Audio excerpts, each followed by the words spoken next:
Olá, veja os destaques de hoje no Ubra Notícias. A Assembleia Legislativa do Rio Grande do Sul aprova marco legal da educação e mais 3 projetos de lei do governo Leite. Assim como os seres humanos, uma série de cuidados devem ser mantidos com os animais de estimação. A vacinação é um deles. O fim do ano está próximo, período que é conhecido pelas festas com a família reunida, mas que também traz momentos de reflexão. Essa é a época mais comum para o desenvolvimento de depressão e tristeza. E ainda, uma exposição econômica atrai clientes e faz histórias entre expositores. É a tradicional feira solidária que acontece em Canoas. É agora no Ubra Notícias.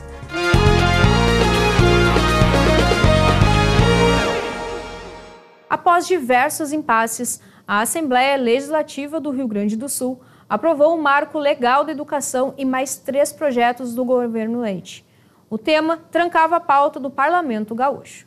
Foram 38 votos a favor e 14 contra para o projeto de aumento da participação do Executivo no Conselho Estadual de Educação. O número passa de 21 cadeiras para 20. Também deve ocorrer uma nova divisão no número de componentes, 50% deles de livre escolha do governo e o restante indicados pela comunidade. Antes, eram 7 os indicados pelo governador e 14 por grupos educacionais. O Conselho de Educação é um órgão fiscalizador, consultivo e normativo do sistema educacional. A municipalização do ensino fundamental é mais um ponto polêmico do marco da educação. O objetivo do Executivo é tornar as escolas menos burocráticas e mais participativas em necessidades da sociedade com a administração local. Mas a proposta gerou indignação na oposição. Isso transfere uma responsabilidade do Estado para os municípios, num momento em que a maioria dos municípios não tem condição de arcar com essa responsabilidade.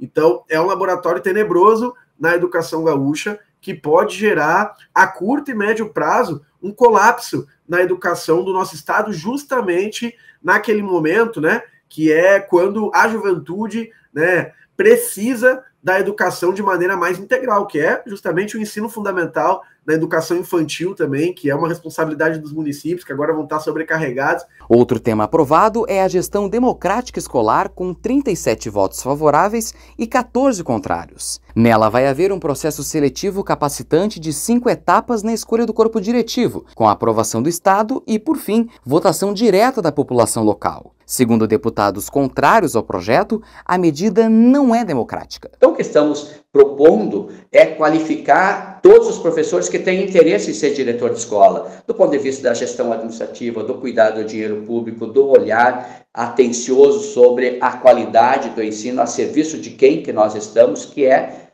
melhorar o processo pedagógico. E aí nós deixamos de ter diretores mais ideológicos e passamos a ter diretores mais pedagógicos. O governo pretende implementar todas as resoluções até 2030. A intenção é realizar uma política de longo prazo com foco na alfabetização, ensino médio em tempo integral e mais ofertas de cursos técnicos à população. Hoje nós vamos conhecer um pouco da história do Renato, de apenas 3 anos, que enfrenta um câncer extremamente agressivo desde 2021. E para dar prosseguimento no tratamento, ele precisa de um medicamento que custa R$2 milhões. Vamos conferir agora. Renato Leal Rodrigues nasceu no dia 29 de abril de 2020. Com apenas 9 meses, foi diagnosticado com neuroblastoma retoperitoneal, um tipo de câncer. Até setembro de 2021, passou por quimioterapia sistêmica endovenosa e cirurgia. Durante 1 ano e meio, Renato ficou em acompanhamento. Só que em dezembro de 2022, a doença retornou. Dona de casa, Beatriz Leal, mãe de Renato, comentou um pouco sobre a trajetória do filho. Um câncer, quando ele volta muito mais agressivo. E, infelizmente, os tratamentos que meu filho tinha para fazer, ele já fez. Está terminando o último agora. A gente está fazendo a última sessão de quimioterapia. E depois meu filho não tem mais nada para fazer aqui. O único remédio que pode salvar a vida do meu filho, infelizmente, o nosso sistema de saúde não fornece. Para dar sequência ao tratamento, a família precisa de um remédio que custa R$2 milhões. O que é a Arziba é uma imunoterapia. Imunoterapia, ela não atinge as células boas nem as ruins, ela ensina o sistema imunológico da criança a controlar as células ruins. Então, é um tratamento que ele é feito internado, né? Às vezes até na UTI.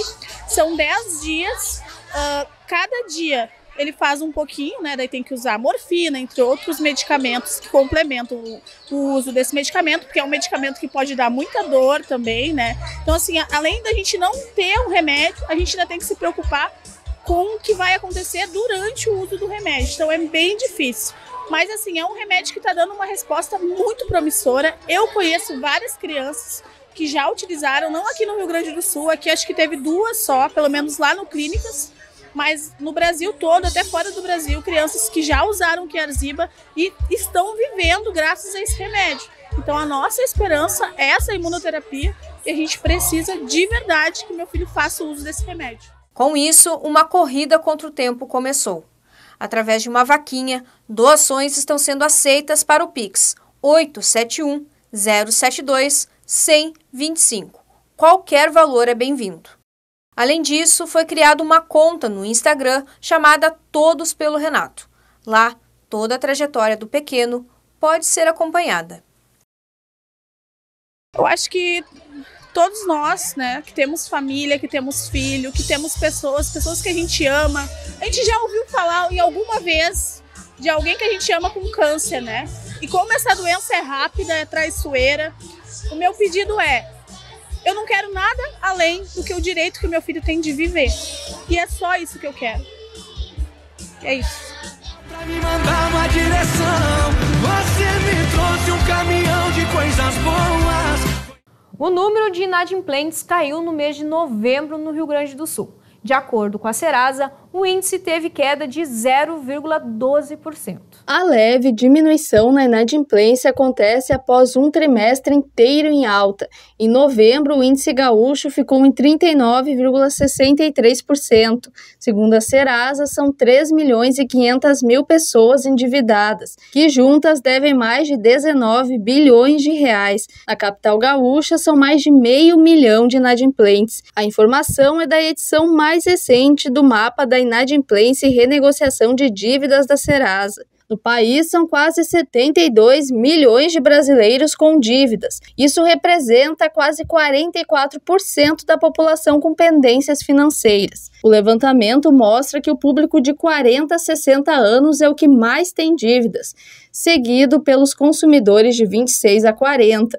As pessoas acima de 60 aparecem na terceira posição. Os débitos com bancos e cartões são mais comuns entre os gaúchos, assim como as dívidas relacionadas a contas básicas, como luz, água e gás, que representam quase 20% das pendências. Assim como os seres humanos, uma série de cuidados devem ser mantidos com os animais de estimação. A vacinação é um deles. Vamos entender um pouco mais sobre a importância da imunização para os pets. Todo tutor tem apenas 2 objetivos: manter o pet saudável e ter a presença dele o mais tempo possível. Só que para isso acontecer, vários cuidados precisam ser tomados, não só com a alimentação e higiene, mas também com a vacinação. Através da imunização, os animais ficam protegidos contra doenças infecciosas e também contra agentes circulantes dessas doenças. Além disso, alguns vírus, se não forem combatidos com a vacinação, podem passar para os seres humanos. Professor universitário, o veterinário João Sérgio explica quais são as vacinas prioritárias. Por lei, é obrigatória a vacina antirrábica para o cão e para o gato anualmente. Então, essa tem que fazer mesmo por uma questão legal. Agora, existem vacinas que nós chamamos de vacinas essenciais, que elas não são obrigatórias por lei, mas todo tutor que é responsável e que ama seu animalzinho tem que fazer para protegê-los dessas doenças. E existem outras vacinas que são opcionais, quer dizer, elas ajudam o animal a se proteger contra algumas doenças, geralmente até doenças de menos gravidade, e aí fica a critério de cada tutor vacinar o seu animal ou não com estas opcionais. A vacinação nos animais, ainda filhotes, é extremamente importante, pois ajuda na proteção de várias doenças que podem surgir no começo da vida deles. No caso dos cães, os filhotes têm a parvovirose canina, que é uma doença muito grave, com uma mortalidade elevada. Também existe a sinomose, que ela é mais comum em filhotes, mas pode acontecer em cães de qualquer idade. E ela é uma doença muito grave também, porque além dela causar mortalidade nos animais, ela também pode deixar os animais com sequelas permanentes. Existe, por exemplo, também em cães a leptospirose, que é uma doença muito grave para o cão, e também é uma doença muito grave para a pessoa, que ela pode ser transmitida do cão para a pessoa.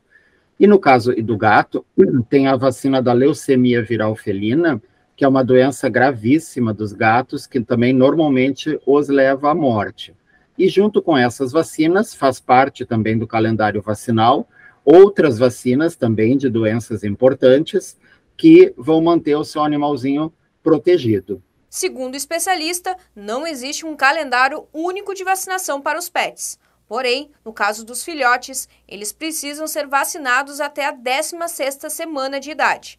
Nos cães, a imunização começa a ser realizada com 45 dias. Já os gatos, entre 45 ou 60 dias de idade. É importante ressaltar que nunca é tarde para começar a vacinação do animal. Porque às vezes acontece assim, da pessoa começar a fazer a vacinação no filhotinho e às vezes acaba esquecendo ou entendeu mal e não chega a completar o calendário vacinal.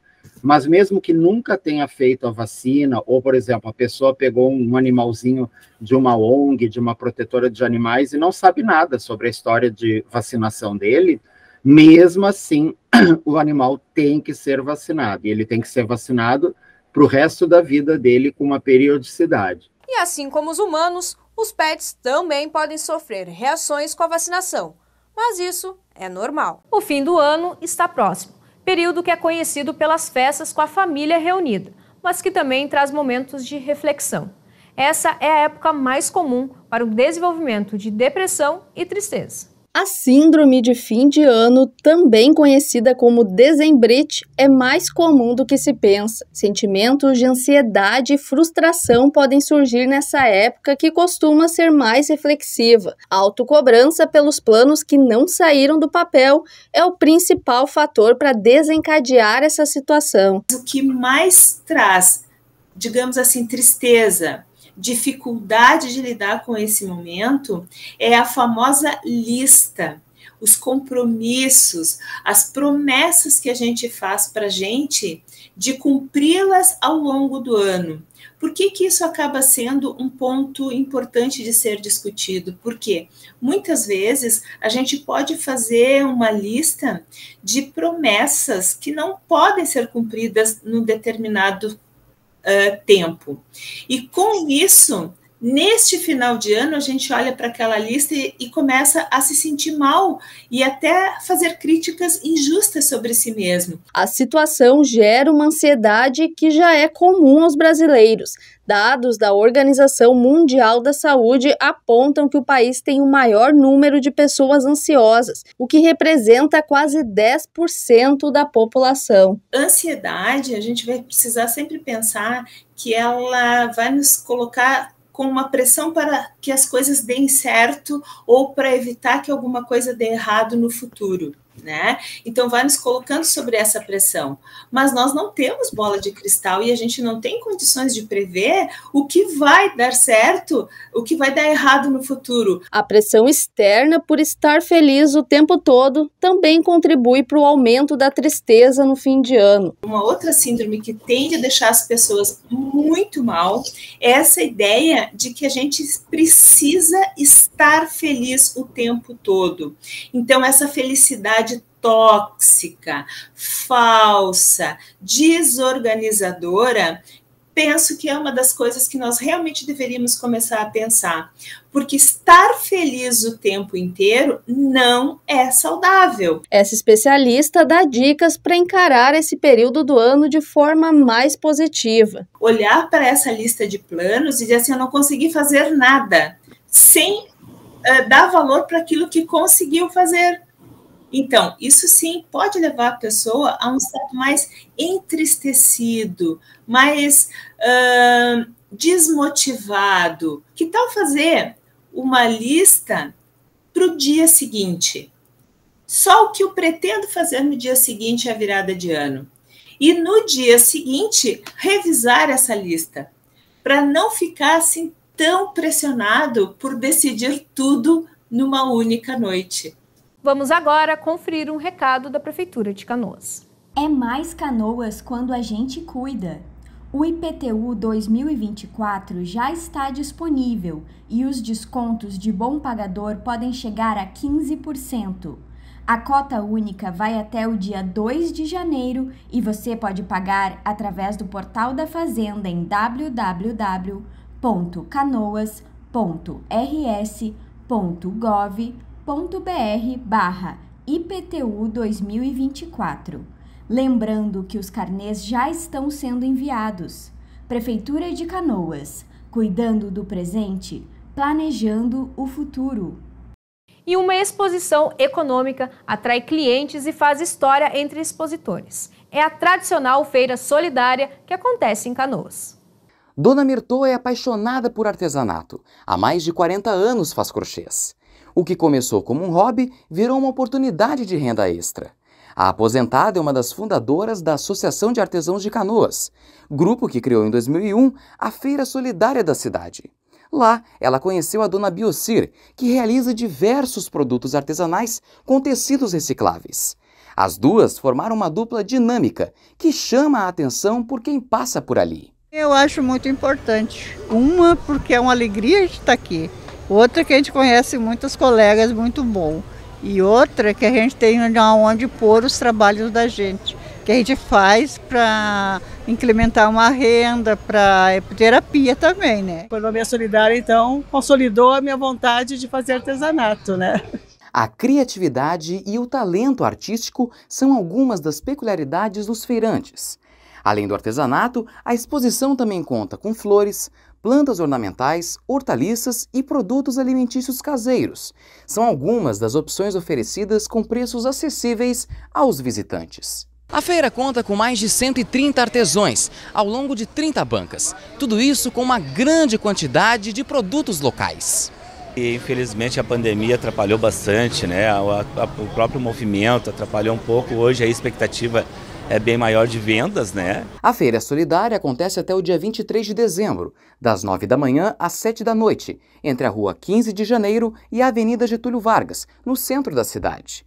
No dia 22, haverá um sorteio de brindes natalinos aos clientes da feira. A feira, ela equipara a um 13º, um 14º salário para os artesãos e também ela auxilia no giro econômico, porque eles precisam ter recursos para iniciar a produção para o ano todo. A feira fomenta isso, além de trazer novos produtores, novos artesãos e qualificar o trabalho deles, ela contribui para isso. Quem frequenta o local sai satisfeito e indicando para amigos e conhecidos. É uma opção maravilhosa de compra, porque tem muita variedade, muita coisa bonita e elas negociam com a gente. Muito bom, maravilhosa.